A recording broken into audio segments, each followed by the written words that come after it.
today's news, BVI's first local commissioner of police, Vernon Malone, has died. Bomb threat shuts down Terrence B. LETTSOME International Airport. TORTOLA'S Ghosting You takes victory in the United States Virgin Islands. Premier confident in national security strategy and health and safety at the BVI Electricity Corporation. Viewers, these and more stories. Your 284 News return. Vibe! Alright! Monet!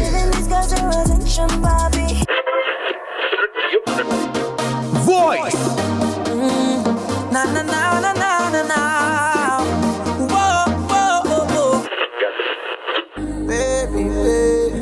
Raw TV!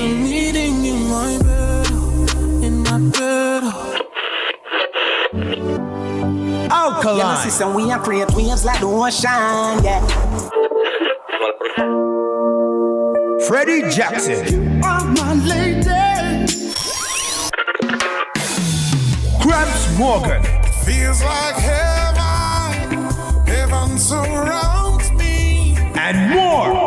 The 24th, 25th, and 26th of May 2024. The Virgin Islands Music Festival. 60 beats, one vibe. For more information, visit virginislandsmusicfestival.com.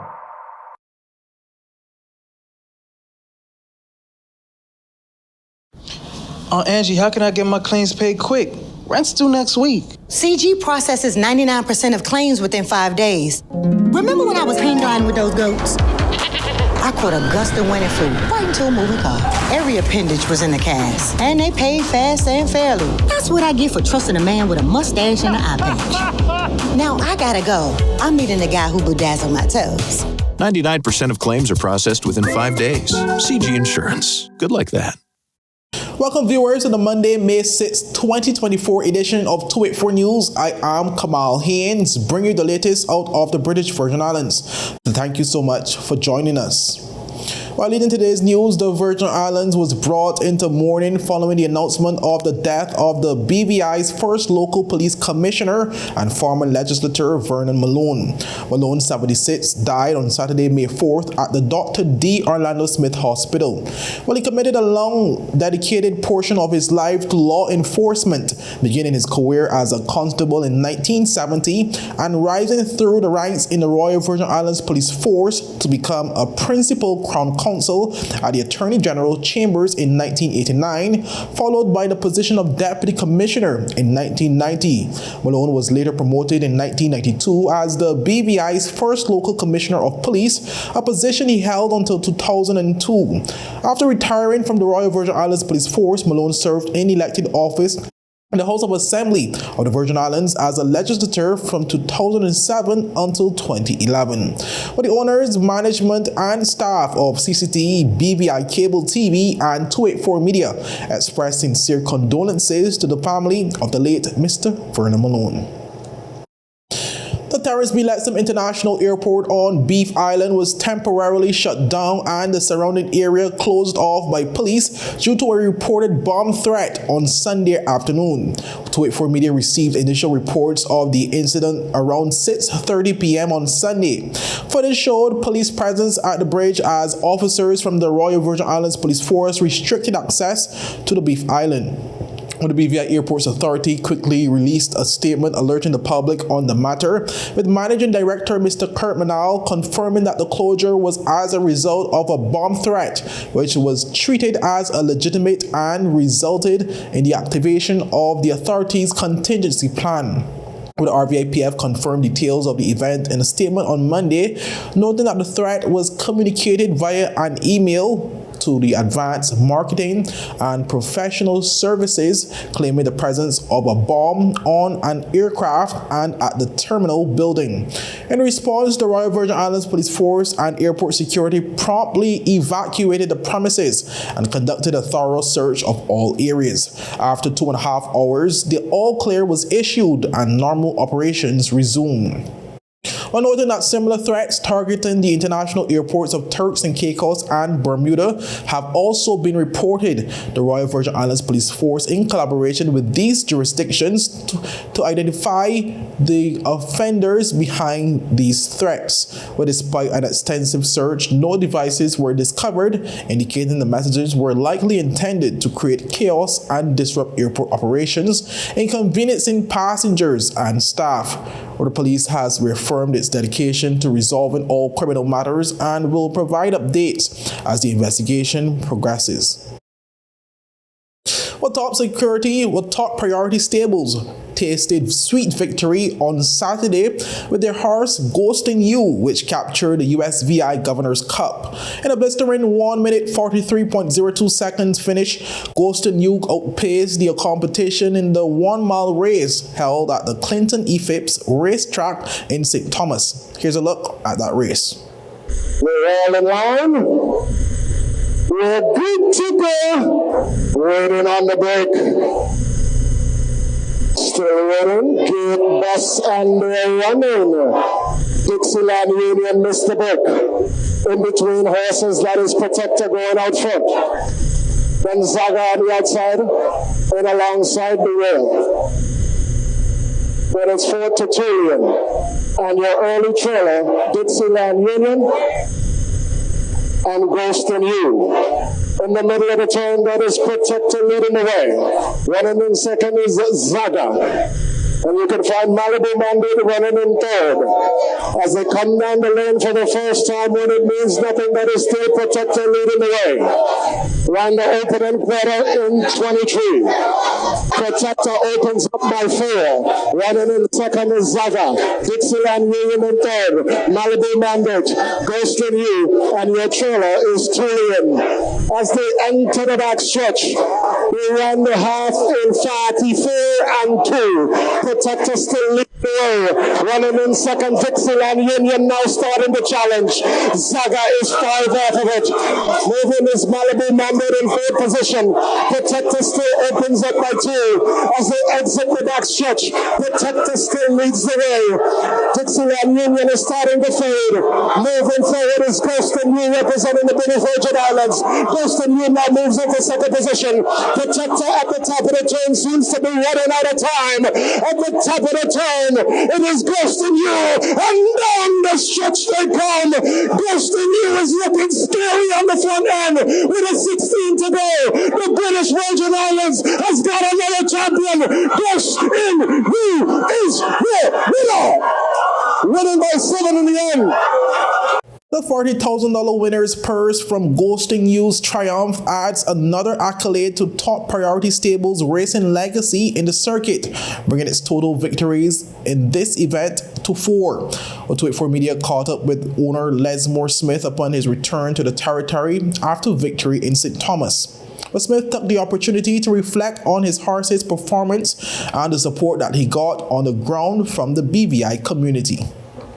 Most of the time you notice my horses come from off the pace, which you call off the pace, and run and give me everything they got from the 7 furlong until they get home past the finish line.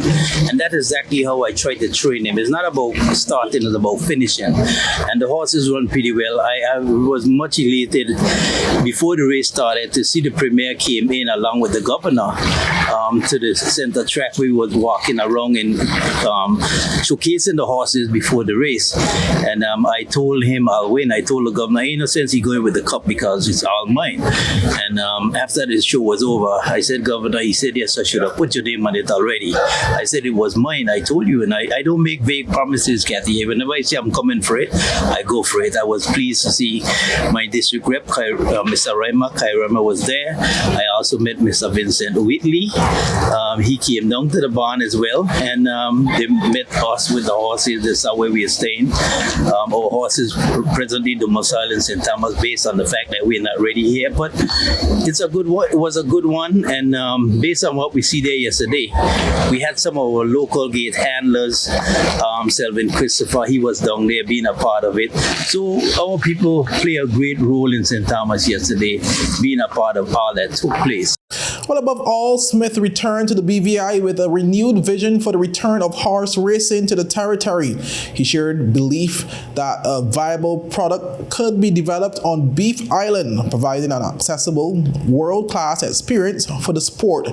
Well, he spoke while in the presence of Premier Dr. the Honorable Natalia Wheatley and Minister for Communications and Works, Honorable Kai Reimer. I know the Premier is here on my right and Mr. Reimer is on the left. I'm standing between the two leaders of this country, two of them. And I guarantee you, Ellis Thomas may not be ready now because I think based on what we have seen, Ellis Thomas can't facilitate what we look at yesterday in St. Thomas.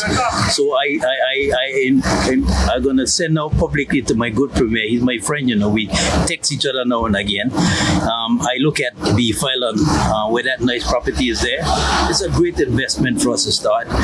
We can have the plane come in late, going late, all of those good things can happen. And the people just run off the plane right to the track, off the track, on the plane, and we can do the late flights to talk about tourism. We get in the plane, the airport. There's a great deal of development we can do for ourselves to capture all of that. And at 6,000 tickets yesterday sold online at $25. They did well, and we can do better. We can do better. We will do better. Well, up next, more news from across the territory. At Higher BVI, we're not just about business. We're about empowering lives, and that is because we aspire to inspire. By choosing us, you're supporting a company that believes in equal opportunities, diversity, and community growth. Our mission goes beyond profit. It's about providing HR solutions, fostering talent, and leaving a positive impact. Join us in building a better future, a better BVI. Choose Higher BVI, where your support isn't just a transaction, it's a transformation. Together, we're changing lives in these beautiful Virgin Islands.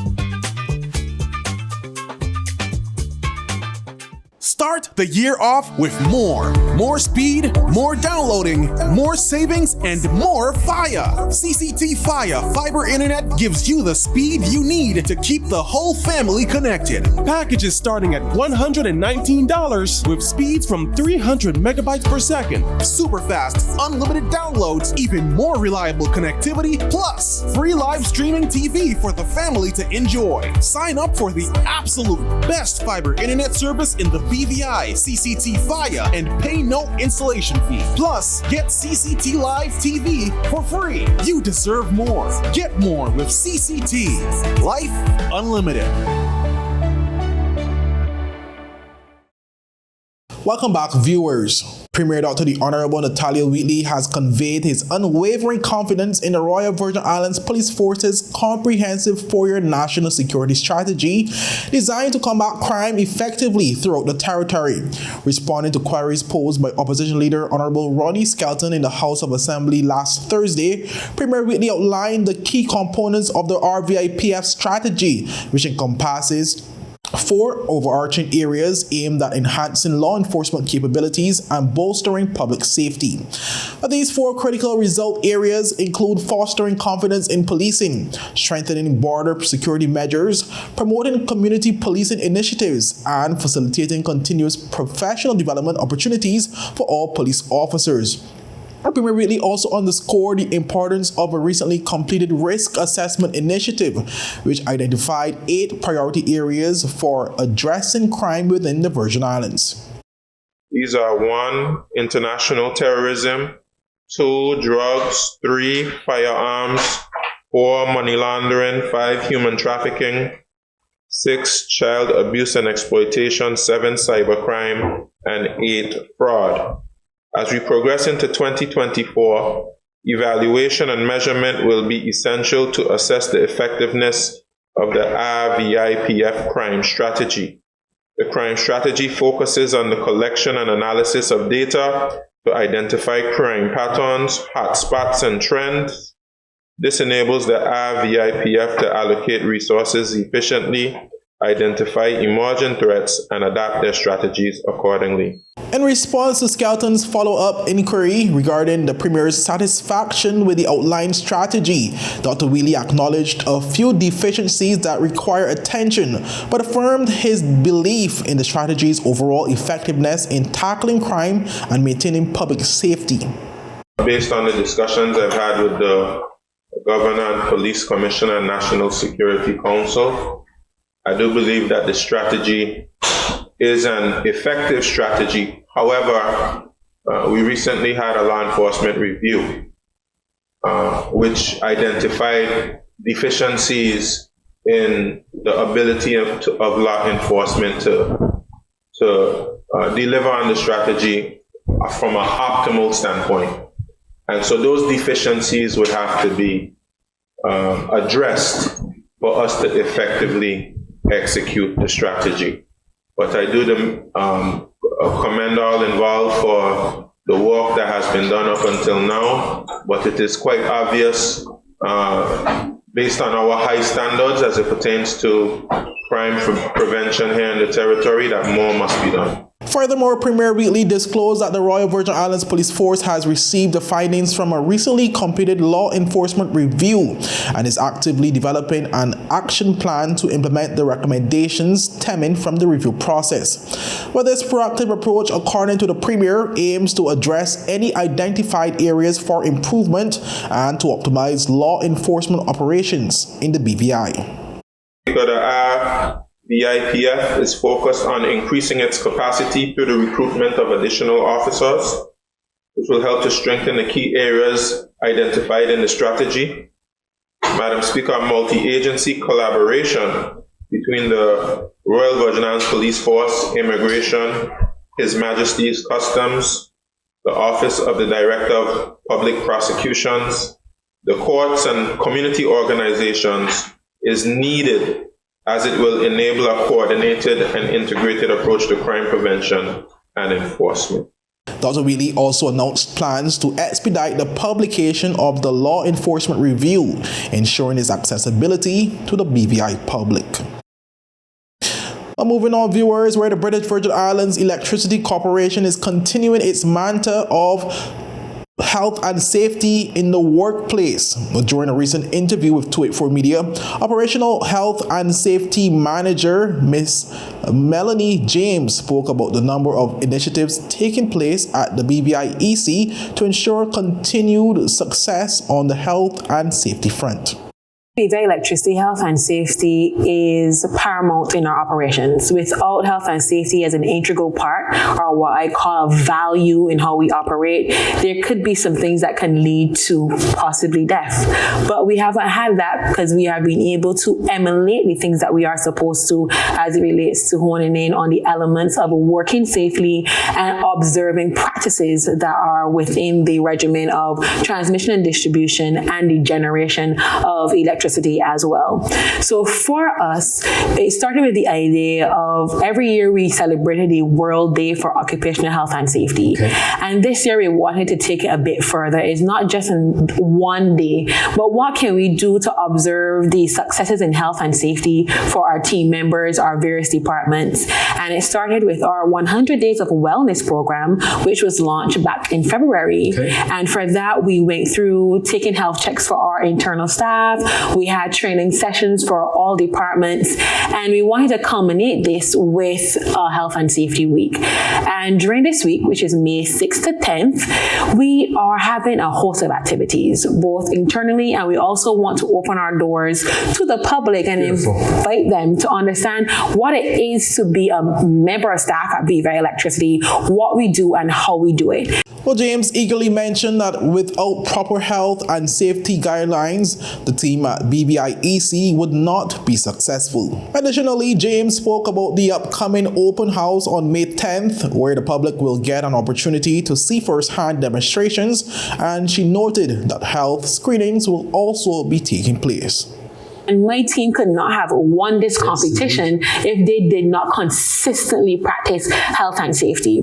So we are focusing on the training, and ultimately we open the doors to our public for our open day. And at our open day, you would actually be able to see the team execute one or two of their activities, and you get to see how they do what they do. Some of it is speed, some of it is at general pace, but they're activities. And my team will definitely be able to share with you what activities they can and will demonstrate for the public. On that day also, we will be having free health checks. So you can come in, you can get your cholesterol done, not high blood pressure. We want to give you your pressure checks, as well as your glucose checks. We have a oximeter and a whole gamut of tests that will be done by some trained nurses who will be with us. On hand, we have confirmation so far from Clarence Thomas and other persons who will be displaying their safety and health related products to the public as well. So we are looking forward to the public coming in on May 10th to our open day in Longbush to participate with us in these activities. Viewers, for the full interview, visit all 284 media platforms. Well, up next, more stories when 284 News return. He hit me. Will CG cover this? Don't worry. Remember when I was in that competitive arm wrestling circuit? 3-time champion, baby. I did feel bad crushing all those arms and dreams. So I took them all out for ice cream. And then we got crushed. Anyway, CG handled my claims fast. That explains the arm. The best cover for the best value. CG Insurance. Good like that. Yo, everything good, Dad? Bye. This thing got me one way, Daddy. What you mean? Ever since I hook up with this thing, I can't eat, I can't sleep. This is the first thing I touch it when I reach home. What you really? Hey, this ain't like you, you know? Dad, this thing got me staying home, keeping out of trouble me. Wow. What your name is? Shit. I talking about my CCT life. Don't worry about missing your favorite series, sports, news, and local programming. Come to CCT today and sign up for CCT Live to access over 80 channels. CCT Live. Bring it home. 1 month free trial turn into 5. 5 months turn into, well, you know, I watching ball.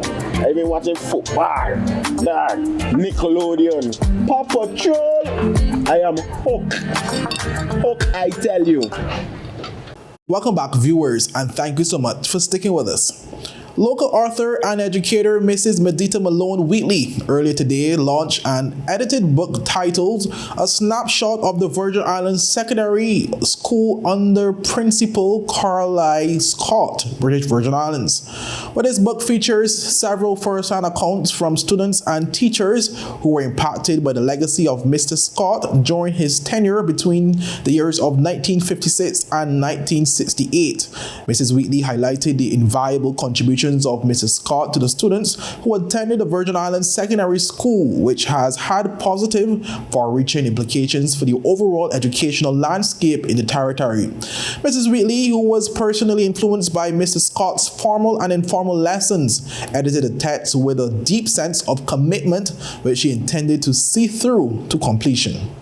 This book is about the vision and the mission of Mr. Scott in his role as principal between 1956 and 1968. To me, it has been a long time in coming because Mr. Scott died about 17 years ago, I was reminded this week. And his vision for this book was came to the fore about a year or so before he died. And he had already written an account of what he had done in great detail, fortunately. And he asked me to collect contributions from other students and teachers from the school. And unfortunately, before we were able to get a significant number of contributions. He passed away. And because Elton Georges was the one he had tasked with the responsibility of writing the foreword, the two of us worked on it together. And then sadly,